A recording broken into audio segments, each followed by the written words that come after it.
كلما رأيت نعمة عليك قل يا ربي أوزعني أن أشكر نعمتك التي أنعمت علي. لما ترفع يدك بالماء إلى فيك قل ربي أوزعني أن أشكر نعمتك، لأن غيرك ما يقدر يرفع يده بالماء. لما تصحى الصبح وتروح تمشي للمسجد قل ربي أوزعني أن أشكر نعمتك، لأن غيرك معوق ما يستطيع أن يذهب إلى المسجد. دخلت مرة في عشاء معزوم عليه، فلما جعلت أسلم على الناس مددت يدي لأحدهم فهز رأسه وقال مرحبا يا شيخ، ما مد يده، فاستغربت ونظرت إليه فإذا يداه مقطوعتان من عند الكتفين. ما أدري هل ولد هكذا ولا أصيب بمرض أو حادث، ما أدري، المهم ليس له يدان. فجلست، وزعوا القهوة وهو ينظر إلى فناجين القهوة تمر، يتمنى لو واحد يتصدق عليه يصب له فنجان ويبدأ يشربه. ينظر إلى التمر، أطيب أنواع التمر بين يديه، يتمنى لو واحد أخذ تمرة وحطها في فمه وبعدين لما يأكلها يضع يده مرة أخرى عشان يأخذ النواة. قلت في نفسي ربي أوزعني أن أشكر نعمتك التي أنعمت علي. ترى لو احتاج هذا إلى الحمام من سيذهب به؟ دخل الحمام وينزع ملابسه، فإذا قضى حاجته ألبسه وضأه ثم ألبسه الملابس مرة أخرى. يا أخي إذا رأيت جسمك يتحرك كما تريد قل ربي أوزعني أن أشكر نعمتك التي أنعمت. إذا دخلت إلى الحمام وقضيت حاجتك قل ربي أوزعني أن أشكر نعمتك التي أنعمت علي.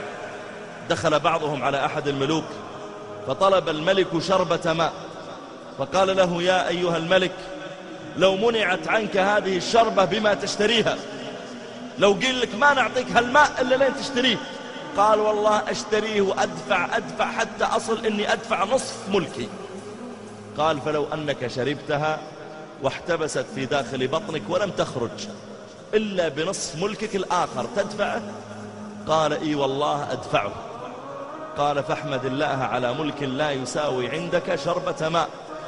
والله يا أخواني رحت قبل أمس لمركز غسيل كلى زيارة، أطفال أعمارهم على 7 سنوات عنده فشل كلوي وعلى هالسرير ومشبكين له الأسلاك، وأمه عنده تمسك يده لا يلعب بالأسلاك عشان يسوون له غسيل كلوي، ويأتي كل سبت واثنين وثلاثة وأحيانا يأتي الجمعة، وتقول أمه والله يا شيخ لو تمسكنا زحمة وانت أخر نصف ساعة ما دخلونا، لأنه يصير خلاص بدأ دور الشخص اللي بعدكم، خلاص أنتم تأخرتوا.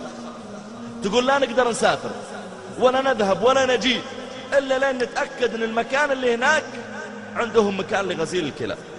ولدي أحيانا يبغى يطلع مع أخواله ولا مع أطفال ولا بيروح مكان ولا رحلة، أقول له يا ولدي أنت عندك بكرة غسيل كلى ما يصلح تروح. قلبت حياتك كلها أبو 7 سنوات وأنت تشرب الماء ثم تدخل دورة المياه وتخرجه.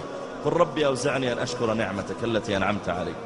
إذا رأيت بنتك أو زوجتك أو أمك ومحارمك مستورات ما حد تعرض لهم ولا حد اغتصبهم ولا حد يهددهم صور، ولا هربانة بنتك ولا أختك دخلت ولقيت البيت آمن، قل ربي أوزعني أن أشكر نعمتك التي أنعمت علي. واحد من طلابي في الكلية غاب أسبوع أو أسبوع ونصف تقريبا، ثم جاء وداوم، فجاء يكلمني يبغاني أكلم له بعض زملائنا الدكاترة ينزلون عنه الغياب. قلت طيب وش عذرك يا سعيد، وش اللي مغيبك؟ قال يا شيخ ظروف. قلت إيش الظروف؟ قال ولدي مريض. قلت كلنا عيالنا يمرضون. قال لا هو مريض وعنده يا شيخ تليف في الكبد أدى إلى تسمم في الدماغ في الدم، والآن عنده تسمم في الدماغ. قلت أسأل الله أن يشفيه ويعافيه، وإن قبضه الله إليه فأسأل الله أن يجعله شافعا لك، شفعه ولا نفعه، أسأل الله يجعله شافعا لك. فقال يا شيخ وين شافع؟ ولدي يا شيخ عمره 17 سنة حافظ القرآن في المعهد العلمي. فقلت أسأل الله إن قبضه إليك أن يبارك لك في إخوانه.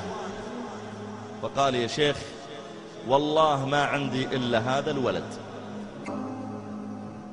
إذا شفت عيالك طيبين وبخير قل ربي أوزعني أن أشكر نعمتك التي أنعمت علي. رب قوم قد غدوا في نعمة زمنا والدهر ريان غدق، سكت الدهر زمانا عنهم ثم أبكاهم دما حين نطق.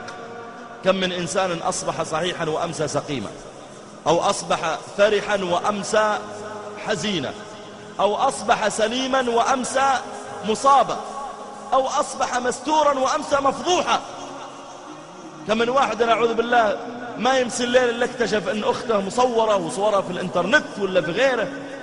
أحمد الله إذا رأيت نعمة، قل ربي أوزعني أن أشكر. يا ربي ساعدني ووفقني أني أشكر نعمة السمع ونعمة البصر ونعمة اللسان ونعمة اليد ونعمة المشي، والكلى تتحرك والكبد تشتغل والقلب يشتغل. يا ربي أوزعني أن أشكر نعمتك التي أنعمت علي.